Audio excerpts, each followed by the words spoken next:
Well, I'm so pleased to be here to speak to you all on such an important topic. But before I begin, I want to thank Sabina Grunwald for her leadership in UF Mindfulness and for this entire team of faculty, staff, and students surrounding her to truly chart a path that provides opportunity for all on and off this campus to transform their lives and the lives of others. And in fact, that is the joy that all of us who work with undergraduate students have in that potential to transform lives. So before I begin, I want to have full disclosure with all of you. I'm in no way a master of meditation or mindfulness in its classical forms. Usually these days when I sit for more than about 5 minutes, I fall asleep as the busy administrator that I am. I even fell asleep when I was writing this, so I hope I don't have that same effect on you all in the next few minutes.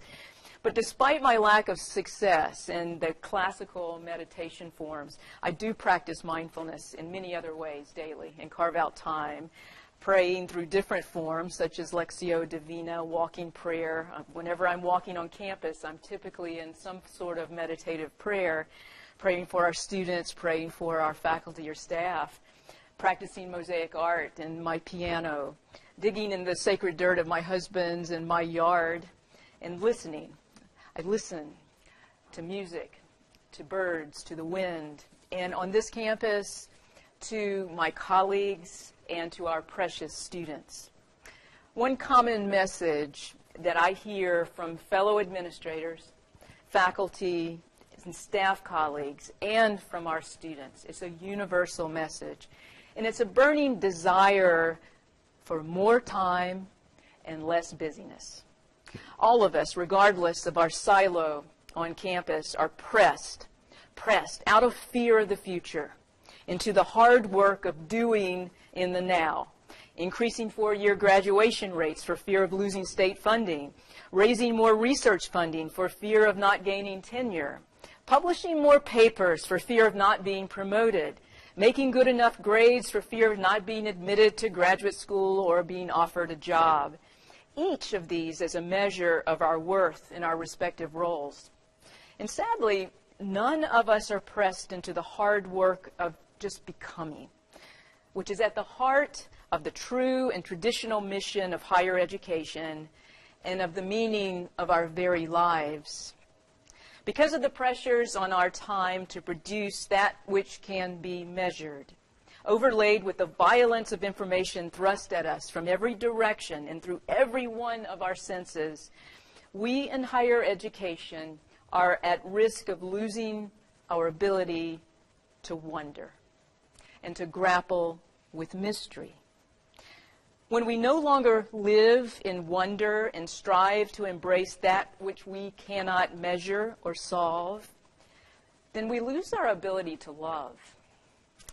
We live as individuals, out of sync with each other, rather than as persons, in relationship with each other and the surrounding world. We become problem solvers in the world, but not lovers of the world. As philosopher Gabriel Marcel is quoted as saying, "Getting to Mars is a problem. Falling in love is a mystery." Today, we in higher education pride ourselves for educating our students to design ways to soar to Mars. I, being from the College of Engineering, am the first to brag on our students, our aerospace engineering students, for example. But we do not see the higher value of teaching them to dive deeply into the heart of love. The meaning of their lives and their higher purpose does not reside on Mars, but rather deep within themselves and in their relationship to others. And if we have performed our jobs well, to the career path for which they were born. The very same truth holds for us administrators, faculty, staff as well.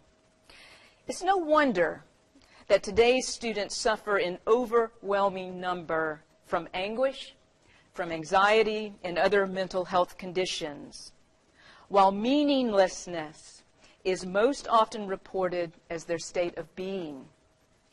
Being rich and famous were the top goals in life of a majority of students responding to a recent Pew Research Center survey of 20-year-olds. How can this not be when the world around them spins about in a swirl of numbers and information and measures and tasks that are intertwined with our collective worry about being able to solve the problems that threaten the future? In order to sustain the great work of research, teaching, and learning in higher education, to break down the silos here, and ultimately to ensure survival of a future generation as a community composed of loving, compassionate, interconnected human beings, all of us on college campuses must nurture practices of mindfulness. We must, for our own survival. Today, the research of our faculty involves grand challenges that cannot be grappled with without wonder and imagination, a willingness to work with diverse multidisciplinary teams, and an ability to see deeply and listen to others closely. In other words, with a steady presence and attention to the subject that is being studied. Let me read how Evelyn Fox Keller, the biographer of 1983 Nobel Prize recipient Dr. Barbara McClintock, described how McClintock was able to see further and deeper into the mysteries of genetics than her colleagues. McClintock was able to take the time to look and to hear what the material had to say to her. The material in this case was corn, and McClintock studied each of her corn plants with great concentration, patience, care, and even love. She knew each of them intimately.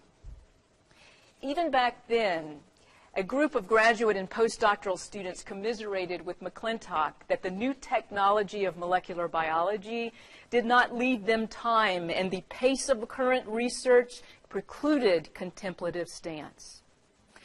If we do not resist the temptation of being consumed by the frantic reaching of metrics and outcomes, we stand to lose the opportunity for great discoveries that can come only when we look and we hear and listen. UF Mindfulness is making great strides in delivering this message to this campus. Also, starting in the fall of 2018, UF will launch an audacious program called UF Quest for all incoming freshmen. We are currently in the process of fundraising and developing this program. UF Quest will consist of a combination of courses and experiential learning woven together by the overarching theme of meaning-making and purpose exploration. All students will engage in mindfulness practices in this program, from learning how to meditate to encouragement in practicing their spiritual tradition, to reflecting on what brings their lives meaning and what they believe to be their purpose of life. Students will be invited to bring their mind, body, and spirit with them into the classroom as they are carefully guided in beginning the questioning that accompanies a well-lived life. Who am I? Why am I here? What are my unique gifts? How can I contribute my gifts towards the healing of this world?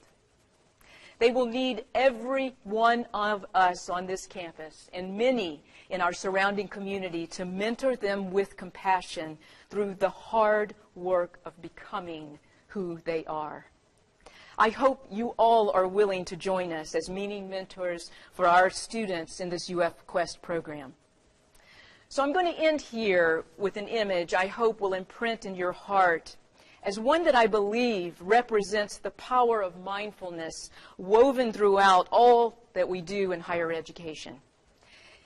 I am a big fan of medieval technology. It was certainly not the Black Ages, as they're called. Many of the technologies were invented that we use today in that time, as well as in the arts. So the image I want to leave you is that of a loom used to weave the beautiful medieval tapestries, many of which are hanging in museums throughout the world. If one were to look at the reverse side of a tapestry, you just see one big hot mess. Okay? It's just a interweaving of threads that make no sense. It's not clear what the intended image is when looking at the back of the tapestry. Yet this is all that the weaver could see when busily tending the threads. The only way to see how the desired image of the tapestry was appearing was to stop the work, walk to the other side of the loom, and see the other, the right side. Mindfulness, in its many forms of practice, allows us to stop our busyness and hard labor of doing, and basing our worth on counting threads or funding or publications or accolades, to step around to the other side without counting or measurement, and to see the greater view of our life, to see our lives differently, and perhaps be encouraged to return to the weaver's side with a change of thread. When we are truthful to ourselves in higher education, we must admit that the greater view on our tapestries, the beauty of our life seen on the right side, includes an image of our guiding our students to learn how to stop their weaving, to step around to the other side to make sense of their tapestry too, and to see their beautiful selves from that different place of stillness and love within, and perhaps too to return to the busy side with a change of thread. So I ask all of you first, and all of us, to let us work on how we see and tend our love and what we are becoming before we assist our students in their hard work of becoming.